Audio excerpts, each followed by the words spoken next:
कक्षा 8वीं के छात्र विज्ञान विषय के अंतर्गत चौथा पाठ धातु एवं अधातु, इसके भौतिक और रासायनिक गुणों के बारे में अध्ययन किया जाएगा।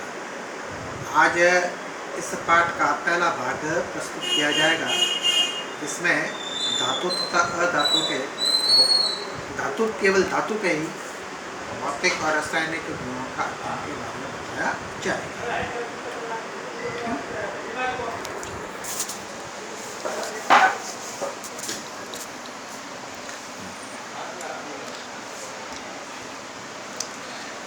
हम अपने चारों तरफ अनेक प्रकार के पदार्थों को देखते हैं, ठीक है ना। जैसे लोहे की चीज़ देखते हैं, लोहे की अलमारी है, या फिर पुराने समय के अंदर या पहले जो समय के अंदर काम में लेते थे कोयला, इसको भी देखते हैं। एल्युमिनियम, तांबा, लकड़ी, रबड़, प्लास्टिक, इन सब के अंदर हम दो अंतर महसूस करते हैं कि एक की दिखावट अपने को चमकीली दिखाई देती है और दूसरे की चमकीली दिखाई नहीं देती। तो धातुओं का पहला गुण हो गया कि धातुएं सदैव चमकीली होती हैं। उन सभी के अंदर धात्विक चमक होती है।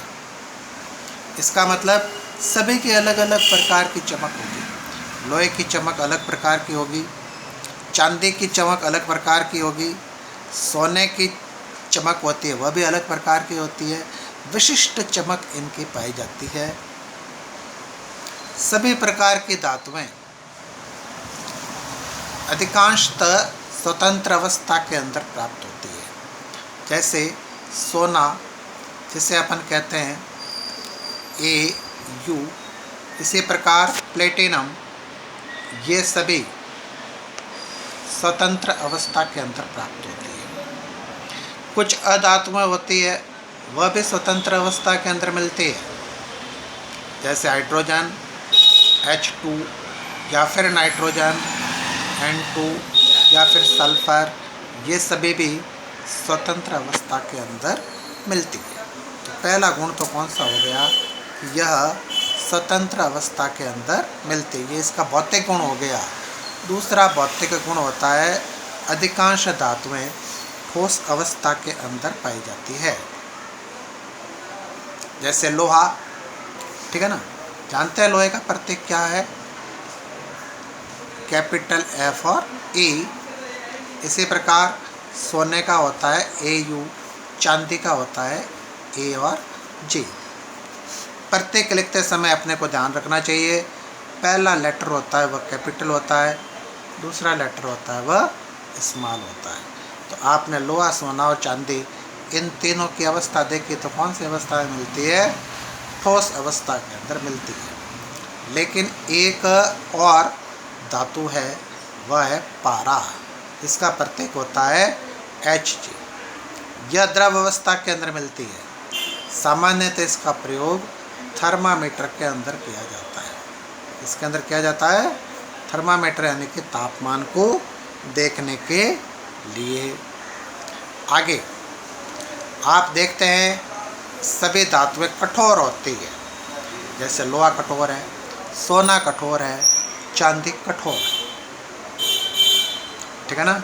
लेकिन कुछ धातुएं होती है वे बहुत ही मुलायम होती है, जैसे कि सोडियम या फिर पोटेशियम। तो सोडियम और पोटेशियम इतनी ज़्यादा मुलायम होती है कि इन्हें आसानी से चाकू से काट सकते हैं। मालूम पड़ा ना। आगे अपन देखते हैं गलनांक के बारे में। सभी धातुओं के गलनांक बहुत ही ऊंचे होते हैं। तो पहली चीज़ तो ये मालूम करना चाहिए, गलनांक किसे कहते हैं। वह निश्चित तापमान जिस पर कोई ठोस पदार्थ पिघलता है उसे कहते हैं गलनांक। तो लोहे का गलनांक कितना बताया है, 1593 डिग्री सेंटीग्रेड, बहुत ऊंचा तापमान होता है। लेकिन गैलियम तथा सीजियम गैलियम, ठीक है ना, Ga। ये इतनी कम गलनांक वाली धातुएं होती है कि हथेली पर रख देते हैं तो भी पिघल जाती है, ठीक है। घनत्व, घनत्व धातुओं का घनत्व अधिक होता है, इसीलिए आसानी से जल के अंदर डूब जाती है। जिसका घनत्व कम होता है वो पानी के ऊपर तैरती रहती है। जैसे सोडियम और पोटेशियम, सामान्यतः सोडियम को पानी के ऊपर रखने पर तो विस्फोट करने के बाद में तैरती रहती है। इसीलिए सोडियम को जल के अंदर रखते भी नहीं, जल के अंदर रखना नहीं चाहिए। तो किसके ऊपर रखना चाहिए? केरोसिन के अंदर डाल के रखना चाहिए। इसमें रखना चाहिए केरोसिन के अंदर, ठीक है ना।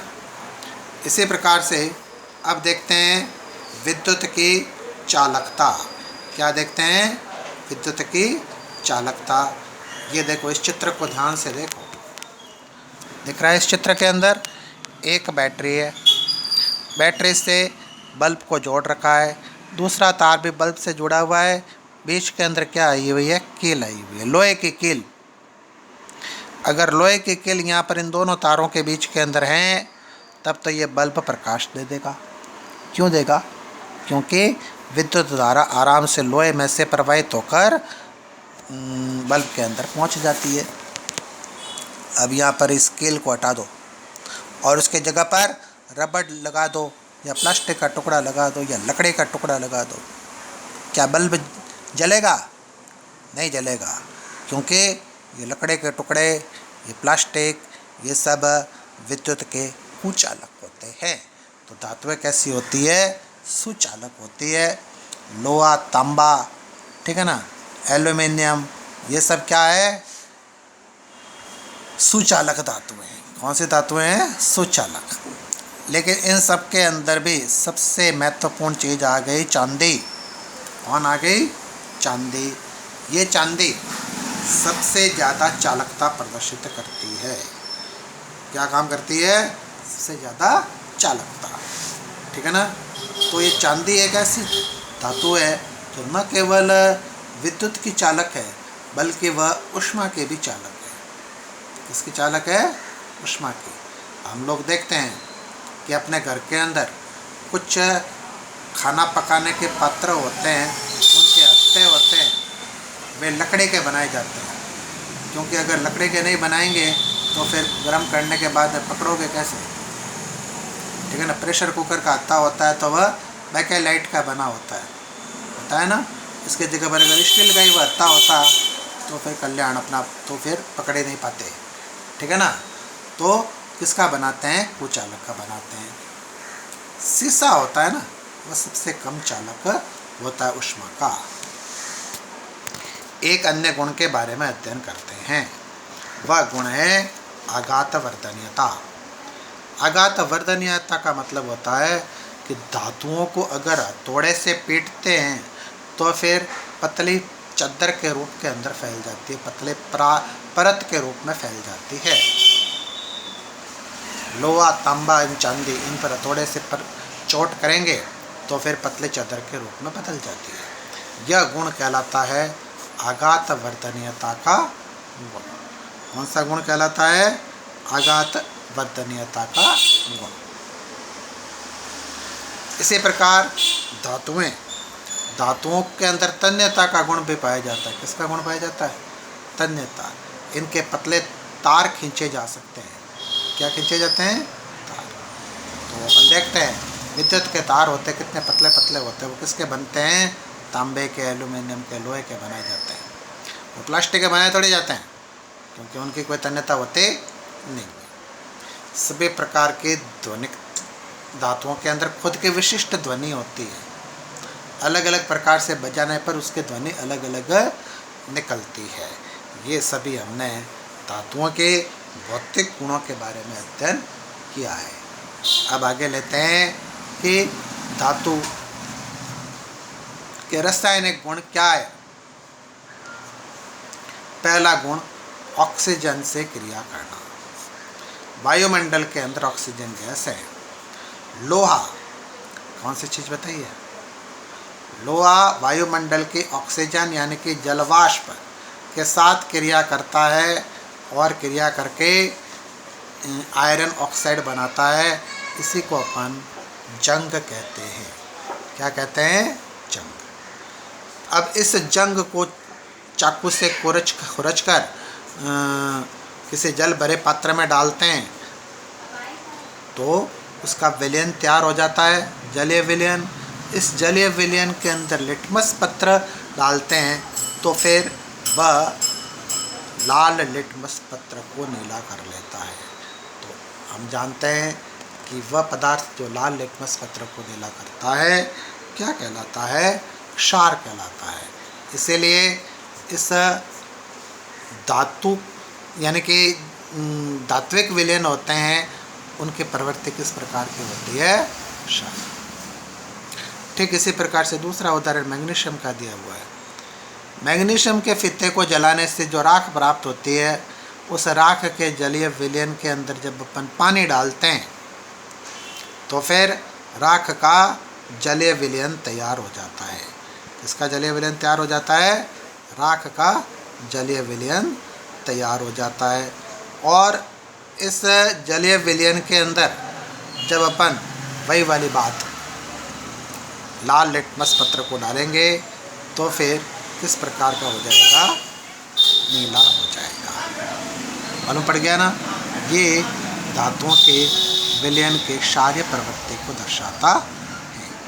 एक अन्य उदाहरण अपन लेंगे, वह उदाहरण इस प्रकार का है। तांबे के बर्तन होते हैं, इनको भी खुले के अंदर छोड़ देते हैं। इसके अंदर छोड़ देते हैं, खुले के अंदर छोड़ देते हैं। तो तांबा वायुमंडल के जल और कार्बन डाइऑक्साइड के साथ क्रिया करके CuOH2 क्यूप्रस हाइड्रोक्साइड बनाता है और यह हरे रंग की परत कहलाती है। ये भी क्या एक प्रकार का जंग है। किसके ऊपर लगा हुआ है? तांबे के ऊपर लगा हुआ है। ठीक है। आगे अधातु के बारे में आज अपन इतना ही इसको देखेंगे। इसके बाद के अंदर कुछ प्रश्न उत्तर आप घर पे करके आएंगे। ठीक है ना? ये प्रश्न उत्तर है। इसमें से कुछ प्रश्न आप करके आएंगे, जैसे सोडियम को केरोसिन में क्यों रखा जाता है?